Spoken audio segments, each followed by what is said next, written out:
Assalamualaikum warahmatullahi wabarakatuh. Mohon izin memperkenalkan diri. Nama Birza Gulam Ahmad, NRP 541811112204. Hari ini saya akan mempresentasikan tugas akhir mata kuliah Manajemen Pelabuhan, Perikanan, dan Kisah Bandaran sebagai dosen pengampu KEP Aman Saputra. Mohon izin mempresentasikan tugas akhir mata kuliah Manajemen Pelabuhan Perikanan dan Kisah Bandaran. Pengertian pelabuhan perikanan berdasarkan UU nomor 31 tahun 2004. Pelabuhan perikanan adalah tempat yang terdiri atas daratan dan perairan di sekitarnya dengan batas-batas tertentu sebagai tempat kegiatan pemerintahan dan kegiatan sistem bisnis pemerintahan dan dipergunakan sebagai tempat kapal perikanan bersandar, berlabuh, atau bongkar muat ikan yang dilengkapi dengan fasilitas keselamatan pelayaran dan kegiatan penunjang perikanan. Dasar hukum pelabuhan perikanan. Peraturan atau keputusan Menteri Kelautan dan Perikanan. Yang pertama, Permen KP nomor 8 tahun 2012. Yang kedua, Permen KP nomor 6 tahun 2018. Pasal 1, Pasal 7, Pasal 41, Pasal 41A, dan Pasal 42. Fungsi pelabuhan perikanan. Terdapat dua fungsi, yaitu fungsi pemerintahan, meliputi pembinaan mutu hasil perikanan, pengumpulan data hasil tangkapan, tempat penyuluhan pengembangan masyarakat.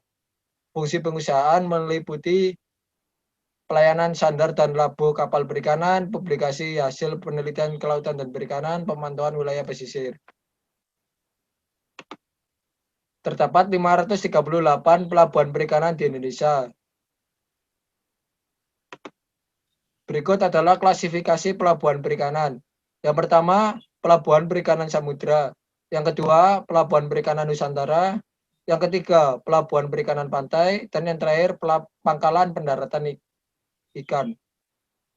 Berikut dapat kita lihat ciri-ciri dari masing-masing klasifikasi pelabuhan perikanan. Fasilitas pelabuhan perikanan berdasarkan Peraturan Menteri Kelautan dan Perikanan Republik Indonesia nomor 08-Men-2012 tentang kepelabuhan perikanan. Yang pertama, mengenai fasilitas pokok, kedua, fasilitas fungsional, dan yang ketiga, fasilitas penunjang. Berikut dapat kita lihat hal-hal apa saja yang harus ada di masing-masing fasilitas tersebut.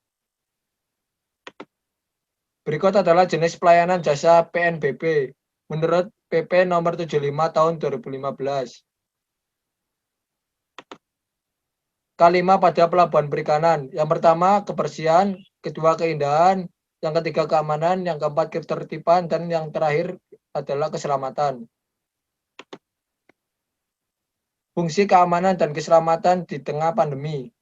Setiap pengunjung pelabuhan perikanan wajib menggunakan masker, melakukan pengukuran suhu tubuh, menjaga jarak aman, menyediakan sarana pencucian tangan, menyediakan hand sanitizer, melakukan penyemprotan disinfektan secara berkala, melakukan pembatasan jumlah orang yang beraktivitas di pelabuhan perikanan. Kisah bandaran di pelabuhan perikanan. Kisah bandar di pelabuhan perikanan adalah pejabat pemerintahan yang ditempatkan secara khusus di pelabuhan perikanan untuk pengurusan administratif dan menjalankan fungsi menjaga keselamatan pelayaran. Berikut adalah foto dari kisah bandar yang ada di Indonesia. Tugas dan wewenang kisah bandaran di pelabuhan perikanan sesuai dengan UU nomor 45 tahun 2009 tentang perubahan UU nomor 31 tahun 2004 tentang perikanan pasal 42 ayat 2. Dapat kita lihat di sini terdapat 16 tugas dan wewenang kisah bandaran di pelabuhan perikanan.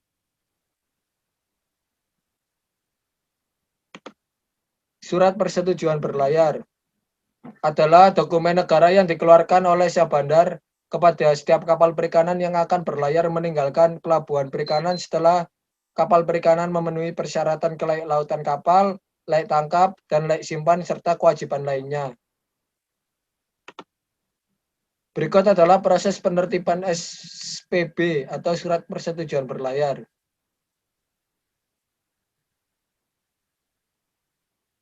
Syah bandar di pelabuhan perikanan melakukan pemeriksaan administratif, melakukan pemeriksaan fisik. Apabila semuanya terpenuhi, maka bisa dilakukan penertiban surat persetujuan berlayar.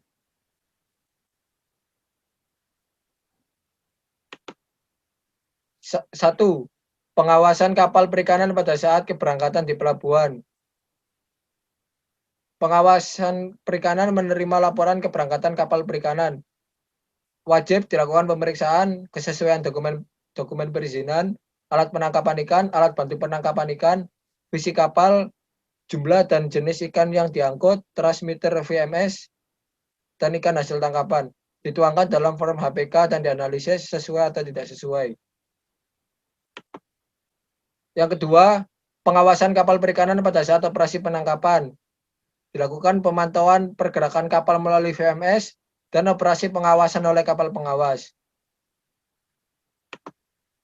Ketiga, pengawasan kapal perikanan pada saat kedatangan di pelabuhan. Pengawas menerima pemberitahuan kedatangan kapal. Dokumen yang diperiksa, SLO dari pelabuhan asal, dokumen perizinan kapal, dokumen perizinan perikanan, form HPK kedatangan kapal, dilakukan analisis kesesuaian ikan hasil tangkapan dengan alat tangkap, kesesuaian pelabuhan pangkalan, sesuai atau tidak sesuai. 5 langkah quick win dalam membangun sinergitas pengawasan di pelabuhan perikanan. Yang pertama, deteksi dini. Yang kedua, modus operandi. Yang ketiga, kerjasama. Yang keempat, pembinaan. Dan yang kelima, penegakan hukum. Komponen pendukung manajemen pelabuhan yang kondusif. Yang pertama, pengawas perikanan. Yang kedua, syah bandar dan otoritas pelabuhan. Dan yang terakhir adalah masyarakat. Sinergi seluruh komponen untuk terciptanya manajemen pelabuhan yang kondusif.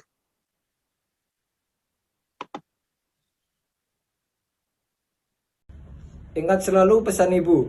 Yang pertama, menjaga jarak.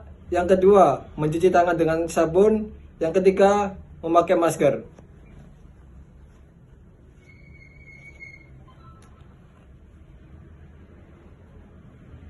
Sekian, terima kasih. Wassalamualaikum warahmatullahi wabarakatuh.